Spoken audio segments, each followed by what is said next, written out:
Selamat datang Ibu. Oh iya, makasih ya Bu. Silahkan Ibu duduk. Ya. Sebelumnya terima kasih Ibu sudah menyempatkan waktunya untuk datang di penyuluhan hari ini. Nah, untuk pertama kita kenalan dulu ya Ibu, karena kita baru pertama kali ketemu. Perkenalkan, nama saya Septi Wahyu Jayanti. Saya seorang mahasiswi dari Fakultas Pertanian, untuk jurusannya di Penyuluhan dan Komunikasi Pertanian. Nah, di sini saya akan mengadakan penyuluhan mengenai pola tanam. Nah, selama ini permasalahan yang dihadapi Ibu sendiri di ladang atau di sawah Ibu tuh apa saja sih?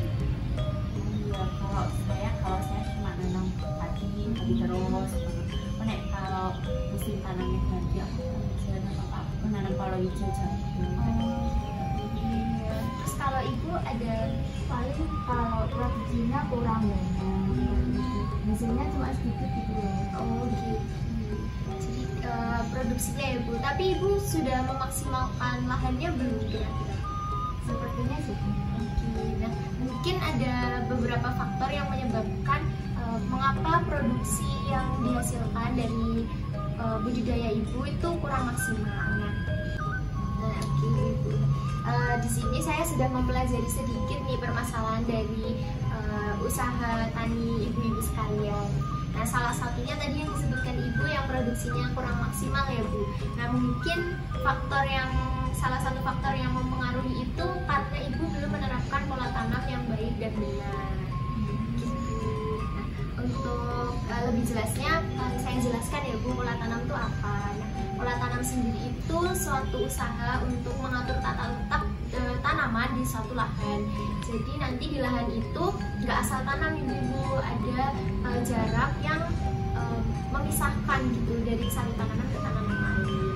Nah, kenapa sih kalau kita tuh harus memberi jarak gitu ke tanaman? Karena tanaman itu juga butuh ruang untuk bernafas. Nah, kayak seperti ibu tahu kan, kalau misalnya tanaman itu juga berfotosintesis gitu, membuat makanannya sendiri. Jadi tanaman ini nantinya akan tumbuh dan berkembang dari makanan yang dihasilkan seperti itu Ibu. Nah, untuk lebih jelasnya di sini ada sedikit pamflet ya Ibu, seperti leaflet itu. Nah, mungkin nanti Ibu bisa baca-baca di rumah. Ini sedikit. Di sini nanti kita akan belajar gimana sih tata letak di lahan itu. Nah, sebelumnya itu Ibu ada dua jenis nih di pola tanam ini, ada monokultur dan polikultur. Nah, monokultur ini ketika Ibu hanya menanam satu tanaman saja di lahannya Ibu. Misalnya di sawah nih Ibu, hanya ada padi saja gitu. Terus kalau misalnya di lahan ada jagung saja, itu namanya monokultur. Nah, kalau misalnya yang polikultur itu bisa saja di sawah Ibu menanam padi dengan bawang merah atau padi dengan tanaman yang lain yang bisa bersama-sama ditanam dengan padi seperti itu. Nah, selanjutnya kita akan fokus ya Bu. Jadi karena Ibu ingin menanam padi saja ya Ibu di sawah, nah, nanti kita akan berfokus di monokulturnya.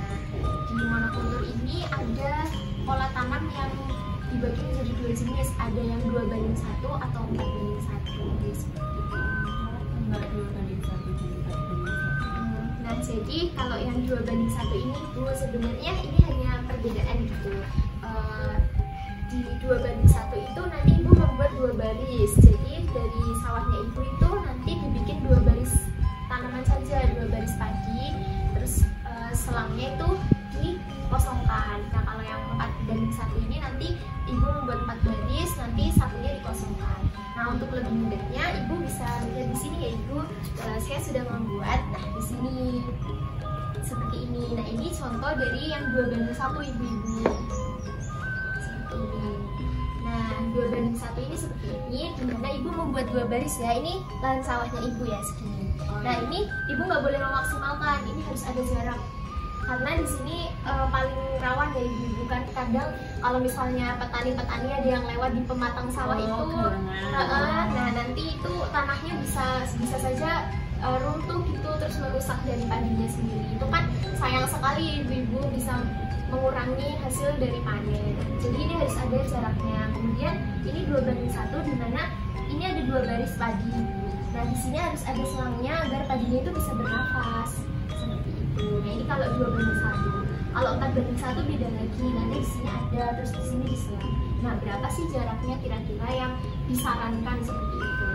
Kalau jaraknya yang disarankan ini di sini ada Bu, dari ini namanya rumpun ya. Kalau dari rumpun 1 ini di sini Ibu bisa kasih jarak 12,5 cm seperti itu. Nah kalau dari antar barisnya ini Ibu bisa kasih jarak 25 cm. Nah kalau dari baris ini ke baris ini Ibu bisa kasih jarak 50 cm. Itu jarak yang ideal Ibu untuk menanam padi dengan sistem pola tanam seperti ini. Kalau misalnya ibu-ibu mau di bawah ini sebenarnya boleh-boleh saja. Misalnya hanya 40 cm ke sini, itu boleh saja. Tapi mungkin kurang maksimal ya dari yang disarankan ini. Nah, kenapa sih kita harus menerapkan pola tanam ini? Karena nantinya mereka ini nanti akan bertumbuh dengan baik, bertumbuh dan berkembang dengan baik padinya sendiri. Karena kalau misalnya terlalu dekat nih ibu-ibu, ini akan terjadi kompetisi gitu Bu, kayak mereka tuh rebutan makanan gitu loh Bu. Tuh jadinya kalau rebutan makanan terus tidak ada ruang buat bernafas, otomatis kan padinya tidak bertumbuh dan berkembang dengan baik ya. Nah, jadi nanti hasil panennya juga tidak banyak seperti itu. Mungkin itu ya dari pola tanam. Kalau misalnya nanti ibu mau menerapkan polikultur nih Bu, ini beda lagi dari monokultur karena si polikultur ini kan dapat itu ya Bu, ada 2 tanaman. Nah 2 tanaman ini jangan sampai malah merugikan satu sama lain gitu. Itu dari monokultur sendiri. Kalau misalnya ibu-ibu mau lebih dari jaraknya ini, sebenarnya kalau lebih itu mungkin bisa memberikan efek yang lain. Sebenarnya ini yang sudah ideal sekali Bu. Kalau misalnya ibu lebihkan, mungkin saja nanti terlalu banyak ruang. Nanti kalau terlalu banyak ruang malah menyebabkan airnya itu tidak maksimal untuk pengairan itu. Nah, mungkin itu dari pola tanam. Ada yang ingin ditanyakan nggak kira-kira? Sampai sini ada yang kurang jelas gitu penjelasannya?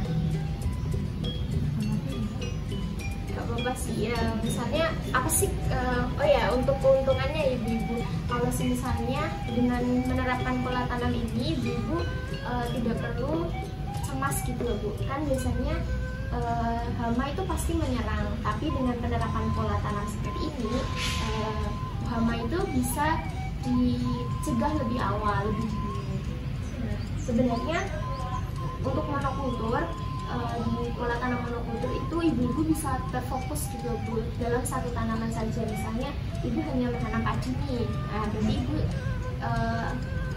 fokus pada pertumbuhan dan perkembangan padi, yang itu malah membuat ibu tuh memiliki keuntungan di mana ibu bisa relatif mudah gitu merawatnya dibanding dengan polikultur. Kalau polikultur kan nanti ibu bisa harus memikirkan bagaimana padi tumbuh dan berkembang. Terus misalnya tanaman yang ibu tanam itu bawang merah gitu kan, jadi ibu harus memikirkan bagaimana bawang merah itu bisa berkembang dengan baik juga. Seperti itu kalau polikultur. Nah, ibu di sini karena berfokus sama monokultur, saya contohkan di mana ini contoh dari 2:1 seperti itu. Kalau 4:1. Kalau 4:1 nanti ibu di sini ada baris lagi ya ibu. Nanti di sini kan misalnya kita bikin baris di sini. Baris di sini ini tetap jaraknya juga sama 25 cm nanti di sini dan di sini. Nah nanti yang kesini ini kosong seperti itu. Tetap sama untuk jaraknya 25 cm, 25 cm. Terus nanti ada 50 cm dari setiap barisnya. Dari setiap barisnya ya Bu. Terus lebih baik pakai 2:1 atau 4:1? Kalau untuk lebih baik, ibu bisa memaksimalkan di 2:1 itu, tapi tergantung dengan kondisi lahannya ibu. Ya seperti pengairannya seperti apa di lahannya ibu. Kalau ada hujan seperti itu, nanti ada lebih baik di seperti ini 2:1. Kalau 4:1 kan nanti airnya terlalu itu ya Bu, dibutuhkan banyak juga dan banyak selangnya juga kan otomatis. Oke, seperti itu Ibu tentang penyuluhan pola tanam. Nah, dari pola tanam sendiri ini masih perlu disesuaikan lagi sama lahan yang dimiliki sama Ibu gitu. Nah, mungkin Ibu ada keresahan nih yang ingin disampaikan gitu. Kira-kira tentang pola tanam ini kira-kira bisa diterapkan atau tidak sih di lahan Ibu seperti itu? Enggak, aku dari tadi bingung kayak apa kalau lahan segini nggak ditanam itu kayak sayang banget eman-eman. Dia kan panennya aku nggak mampu. Bener Ibu, ya kayak kira-kira nih eman-eman banget ya Bu, kayak kosong terus gimana, tidak produktif gitu. Nah, sebenarnya ini bukan apa ya, bukan kosong begitu saja gitu loh Bu.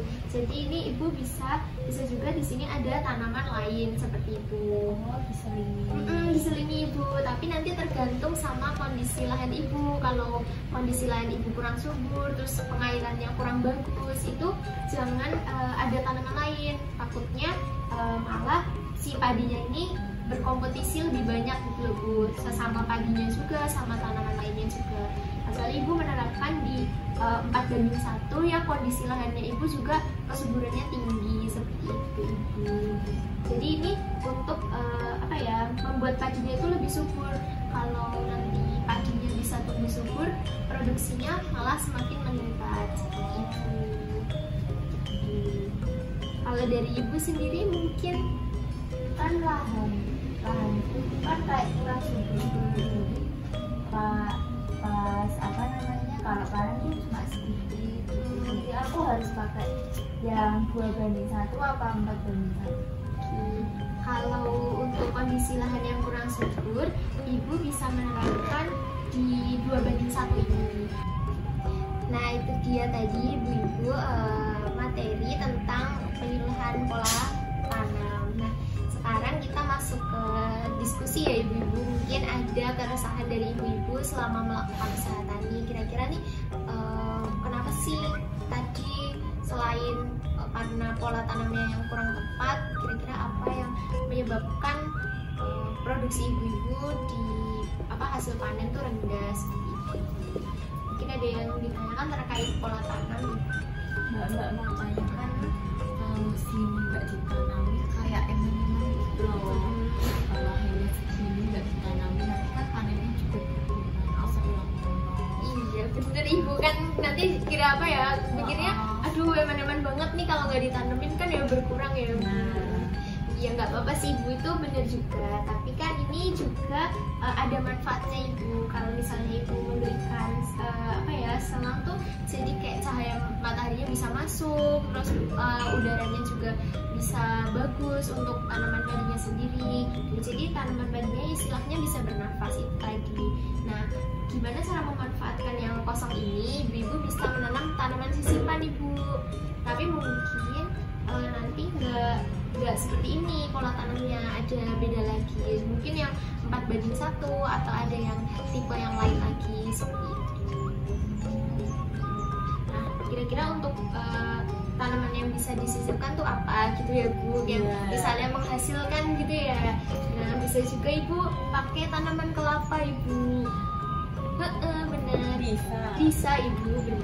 Nah, nanti mungkin tapi jaraknya nggak 50 cm ya Ibu, karena tanaman kelapa kan cukup besar ya, jaraknya dibesarin Ibu, kayak jaraknya lebih diluaskan lagi. Nah, mungkin di sini bisa ada 2 tanaman kelapa, ada 2 baris tanaman kelapa, itu juga bisa. Tapi nanti kombinasinya dengan Ibu menanamnya dengan padi gogo dengan kelapa seperti itu. Kalau sama ini Ibu nanamnya padinya varietasnya apa Bu? Oh iya, nggak apa-apa, itu juga bagus. Kan juga Ibu harus memilih benih dan bibitnya tuh yang berkualitas gitu ya Bu. Jadi nanti Ibu bisa produksinya juga bagus. Mbak, iya Bu. Kalau lahan itu kan kayak kurang subur, jadinya kan produksinya jadinya juga banyak. Nah, itu solusinya aku pakai yang tipe 21 apa 41? Kalau lahan lahannya ibu kurang subur, kondisinya tanahnya kurang bagus ya Bu. Nah ibu bisa pakai yang 2:1 ini Bu, karena di 2:1 ini tidak terlalu ribet gitu loh Bu. Nah kalau 2:1 atau ibu menggunakan 4:1 yang ada tipe yang pertama ibu, tipe 1. Nah kalau tipe 1 itu bisa dikatakan ideal gitu, untuk tanah yang kurang subur, tapi nanti sisipannya hanya di pinggir-pinggirnya saja, nggak bisa ditanami di sela-selanya gitu Bu. Misalnya di sini, nah ibu kalau sedikit kurang bagus kalau ditanamnya di sini, ibu nanamnya nanti sisipannya di sini gitu loh Bu, ada tanaman lain gitu. Kalau 4:1 seperti itu. Tanamannya sama kayak Bisa sama, bisa juga ibu menanam yang lain, tapi jangan sampai merugikan padinya, karena ibu fokusnya di padinya seperti itu. Karena ini pola tanam itu sebenarnya banyak manfaatnya. nggak mau tanya lagi. Iya, Nah, aku cek emang masalah kalau jarak tanamnya aku terus tadi tanami. Nek jarak tanamnya kita cerak orientasi. Oke. Lebih dekatkan. Kalau untuk lebih dekatkan itu sebenarnya nggak apa-apa, tapi ada batasannya ya Bu, itu sekitar 40 cm aja. Atau mungkin bisa juga jangan sampai, boleh didekatkan lagi tapi jangan sampai di bawahnya. Ini idealnya tuh 50 sama 50 25 12 ya, itu ukurannya idealnya. Bisa juga di bawahnya itu, tapi hanya sebatas di 40 cm aja. Kalau 4:1 berarti ukurannya sama ini. Iya, ukurannya sama ibu, cuma barisnya aja yang berbeda seperti itu.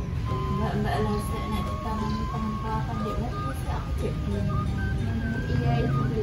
Jadi saya akan jelaskan sedikit yang sama kalau sisipannya pohon kelapa ya ibu. Iya. Jadi kalau pohon kelapa itu nanti sebelum ditanami padi ibu, jadi udah ada pohon kelapanya itu. Berarti sama lahan kontak. Iya, jadi kayak kelapanya nggak dari tunasnya, jadi kayak udah tumbuh seperti itu. Kalau ibu mau melihat yang lebih jelas, boleh ini Bu, ada gambarnya. Nah ini sudah diterapkan ibu ini. Nah jadi ini di sela-selanya kan ada padinya kan. Nah ini ada pohon kelapa, ada 2 baris. Ini kalau untuk panen kan juga tidak bersamaan ya Bu. Nah nanti ini kelapanya di barisan sini, nah di sini di padinya, tapi padinya juga masih ada jarak. Ini tetap diterapkan jarak. Berarti kalau saya lagi padi. Api ya? Iya. Jadi ibu juga tiap tahun bisa panen seperti itu. Panen padi juga panen kelapa. Benar. Ini sudah diterapkan gitu di satu daerah dan itu sudah berjalan. Mungkin ada pertanyaan lagi? Kalau Bisa paham juga. alhamdulillah ibu udah paham. Terima kasih ibu. Mungkin sekian yang bisa saya sampaikan di penyuluhan hari ini. Nah nanti kalau misalnya ibu masih ada yang bingung bisa langsung menghubungi saya ya ibu. Nanti kontaknya ada di situ, boleh langsung. Oh iya, Mbak Septi. Oke, bener ibu, terus banget. Dan nanti ibu bisa menghubungi saya misalnya ada masih yang kurang jelas atau apa. Baik, terima kasih ibu udah menyempatkan waktunya hari ini untuk mengikuti penyuluhan mengenai pola tanam. Semoga yang disampaikan nanti bisa bermanfaat buat ibu, bisa diaplikasikan juga di lahannya ibu. Mungkin sekian, saya tutup. Wassalamualaikum warahmatullahi wabarakatuh.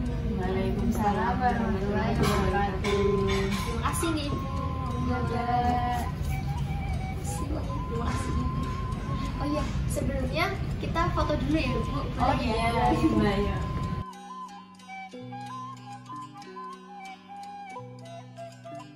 1, 2, 3.